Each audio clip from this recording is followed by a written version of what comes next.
So what I want to do here is have a discussion about Scott Snyder's Wytches. And what I'm hoping is that at the end of this video, you'll find the story interesting enough to read, as well as have an understanding of the overall themes that Scott Snyder was shooting for with its creation. So Wytches was first released in October of 2014, was written by Scott Snyder, drawn by Mark Simpson, and published under Image Comics. However, as we get into this, I want to provide some backstory in Image Comics, why it was founded, and why it enabled Snyder to write the Wytches story. If you recall my video on Spawn, we had talked about how Image Comics was founded in 1992 by some of Marvel and DC's top writers and artists at the time, including Todd McFarlane, Jim Lee, Mark Silvestri, and Rob Liefeld. The reason for this was due to the aftermath of Steve Gerber's lawsuit against Marvel regarding Howard the Duck and the introduction of something called the Creators' Bill of Rights. Jumping back to 1981, after Steve Gerber created Howard, which went on to gain a cult following of sorts, Steve was fired for what was believed to be his inability to meet deadlines. However, because this termination coincided with Marvel's desire to branch out into the film industry in an effort to hedge their bets against the comic book speculation bubble, when the intention was announced to have Howard star in a film, Gerber filed a lawsuit on the grounds of copyright infringement, alleging that he had created Howard and by extension owned the rights to his character. On the other hand, Marvel argued that because Gerber had been contracted and worked for Marvel, any characters he created were their exclusive property and that Gerber had no rights to it. As a result, and while he would go on to lose the lawsuit, Gerber's case was landmark in that it brought together a number of writers and artists at the time who rallied around his case and developed the Creators' Bill of Rights, which established that any characters created by writers or artists remained their exclusive property, allowing them to decide the direction and manner in which they're licensed and developed. Now, while the bill was designed to ensure that creators weren't taken advantage of by larger publishing companies, in truth, the Bill of Rights had almost no impact on the industry and has largely been ignored, remaining something of an archaic series of guidelines that no longer remains of concern. To this end, the previous relationship between creators and publishers as it existed prior to Gerber's lawsuit remained the status quo for around the next 10 years or so. However, during this time, resentment was continuing to brew among various writers and artists who came to the belief that they were being viewed as something to be used by publishers rather than the basis for their success. Because creators like Todd McFarlane, Jim Lee, and Rob Liefeld had found their success in writing and developing stories that received critical acclaim, they were able to use this popularity to organize a push to branch away from the bigger publishers and quite literally launch a creator-owned publishing company that would allow writers and artists to develop their own creations without the limitations of sales and standards set upon them by the bigger companies. Having said that, during a 2014 interview with Comic Vine, Scott Snyder had stated that he and Mark Simpson had been developing Wytches for several years and that his purpose was to analyze horror both within the comics and other forms of media and provide a story that returned horror back to its roots. To sidetrack for a second, historically, there is a direct correlation between what scares people and the advancement of knowledge and technology. Traditionally, horror stories, that is to say, stories which invoke fear by way of religion, ghostly apparitions, or the unknown, date back as early as the 14th century with Dante Alighieri's Divine Comedy. Prior to this, horror was a byproduct of attempts to explain things that couldn't be understood by society at the time. With Homer's epic poem Odyssey, for example, the beings of Scylla and Charybdis served as an idiom of sorts, representing the choice between two evils, in that Charybdis was a whirlpool and Scylla was a series of sharp rocks on a mountainside, both of which resided in a body of water called the Strait of Messina. However, because Greeks at the time were primitive relative to today's standards, and because travelers rarely survived their journey through the strait, truth gave way to legend and myth, leading to the Greeks developing stories to explain what they couldn't understand, meaning that these natural phenomena became monsters of the sea who consumed travelers coming too close to them. However, during the 14th century, Catholicism was the dominant religion throughout Europe, during which time the churches used fear as a means to maintain their authority. At this point in history, the works of Italian poet Dante Alighieri and his Divine Comedy, Dutch artist Hieronymus Bosch and his period pieces, as well as others, served to provide depictions of hell and purgatory, establishing a view of what awaited the various members of society should they fail to follow the church's teachings. Nevertheless, the earliest known works involving horror absent the fear of heaven and hell came with Horace Walpole's 1764 novel titled The Castle of Otranto, which focused more on the horrors of humanity rather than fictional beings. But because this was considered the first Gothic novel transitioning away from religious themes, it set the stage for Bram Stoker's Dracula, Edgar Allan Poe's The Raven, and H.P. Lovecraft's Call of Cthulhu. However, as technology and knowledge advanced, allowing for reasoned and peer-reviewable explanations of the supernatural, society found fewer and fewer things to be afraid of, meaning that the horror genre stopped being an issue of fear and was transformed into a desire to pursue excitement. And so with Wytches, Snyder looked to issue number 1 to set the stage for the rest of the series, used the overarching story as a way to invoke the primal fear of humanity regarding the unknown, and combine it with elements of classical supernatural themes to create a story that quite literally fed on the fear of its reader. To this end, the first issue of Wytches opens up in the woods of an unnamed town.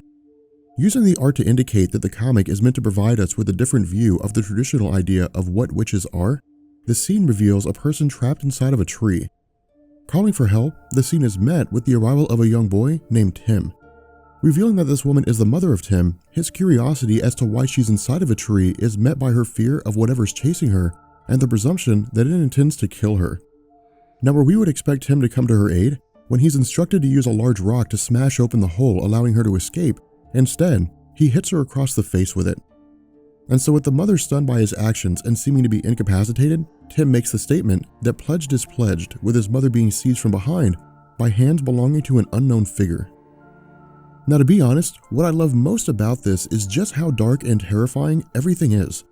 When I had first gone through this story, the idea of a person being trapped in a tree invoked a kind of uncomfortable feeling, and that I couldn't help but have a few hairs lift up on my back. But having said that, where all of this is established to have taken place in 1919 with this woman being a member of the Cray family, the story shifts its focus to 2014 with the introduction of the Rooks family. Now, at the outset, for me, the comic feels a little bit like a movie in that the comic starring character Sailor Brooks and her father are engaging in a bit of back and forth banter involving hippogriffs. In truth, the importance of this is not for the introduction of the witches into the story so much as to provide us with a relationship between Sail and her father. Like many traditional films and stories including Amityville Horror and The Shining, this segment is meant to develop the characters by having Charles do the best he can to relate to his daughter, while Sail tries to find a way to relate to her father. And so with their conversation involving the concept of placing explosives in the anuses of hippogriffs and blowing them up, we learn that this discussion served as a means for Sail to cope with the idea of starting at a new school and Charles helping her with the process. However, at the same time, we also learn that an event seems to have taken place in the history of the family, although we don't really know what it is. In addition to this, the particular event appears to have transcended into something of legend or pop culture, and that rather than being able to start her time in school fresh without any track record, the event will likely influence the various students' opinions of her. And so with the bus arriving, the advice her father offers is that if the situation in school becomes too much to bear regarding the various kids giving her a hard time, or the stress is too much to cope with, he can bring her home until she calms down and is ready to go back again. From here, we follow Sail during her trip to school, where Snyder begins the process of providing some backstory on her character. Now, what's really cool about this is that the backstory as he provides it has a very similar feel to his time on the Batman series. What I mean here is that with Court of Owls, Death of the Family, and Endgame, Snyder took the road of a slow burn, meaning that the entire line of stories served to build up to Bruce's confrontation with the Joker, but along the way, various characters were introduced who would play some kind of a role later on. Indeed, where we see an unknown man roaming through the woods asking about a pledge, with Snyder providing no information on who he is, the story follows the same format as Snyder's Batman, in that things transition to Sailor while she's in science class, learning about the principles of chemical versus physical changes on the atomic structure as it relates to fireworks. During this time, Sailor meets a fellow classmate who informs her that their science teacher is actually what they refer to as a dick brusher, and that whenever he's walking around the class, he inevitably brushes his penis up against the girls through his pants. Now again, where this portion of the discussion isn't important, what is important is when the classmate asks Sailor about whether the story of her killing a girl is true. Now the reason why this is important is because it's at this point the story moves away from focusing on a more mysterious feeling to emphasizing suspense and horror, but the issue with this segment is that it actually requires us to read a little bit between the lines. What we're told is that Sailor is meeting with a girl named Annie, and that at some point Sailor had made a comment about how bullies suck. Now the initial indication here is that there's some kind of backstory behind the two, and that maybe they had fought or that some kind of beef existed, but the basis of the feud is actually revealed to be due to the fact that Annie simply hates Sailor because she's gay. Now we could probably take this to be an instance of Snyder making a reference to the issues faced by homosexuals regarding the various forms of prejudice, but in truth, Snyder, as far as I know, has never really taken that kind of stance with his stories. Proving this to be true within the context of the story, Sailor lashes out at Annie by drawing a knife in frustration of constantly being picked on. In addition to this, where Sailor intends to take her revenge by presumably killing Annie, it's revealed that Annie had actually brought a gun to their meeting. At this point, Snyder throws all pretense out the window by having Annie instruct Sailor to use the handle of the knife and masturbate with it. Now, this particular portion of the story is actually pretty extreme, and in truth, it's meant to be. The reason why is because, again, Wytches is designed to invoke a series of emotions in the extreme degree, not in the sense that we're to feel disgusted by what it is that we're reading, but in the sense that this is all designed to prepare us for what's to come next. What I mean here is that while Sailor begins to undress herself, the two were met with a series of strange sounds in the background. Where Annie operates under the assumption that either someone had followed them or Sailor herself had informed her parents of what was happening, her reaction is to state that she's willing to kill Sailor and her family if this was the case. However, when Sailor denies this to be true, Annie goes to investigate, at which point she's physically seized by a series of hands belonging to individuals that we can't see. Following this, where Annie pleads for help from Sailor, her fear of the situation combined with how fast everything happens leaves her virtually helpless, with Annie being pulled into the tree itself, leaving nothing but a hole in blood. At this point, we jump to the evening with Sailor preparing to go to bed, but having a conversation with her father.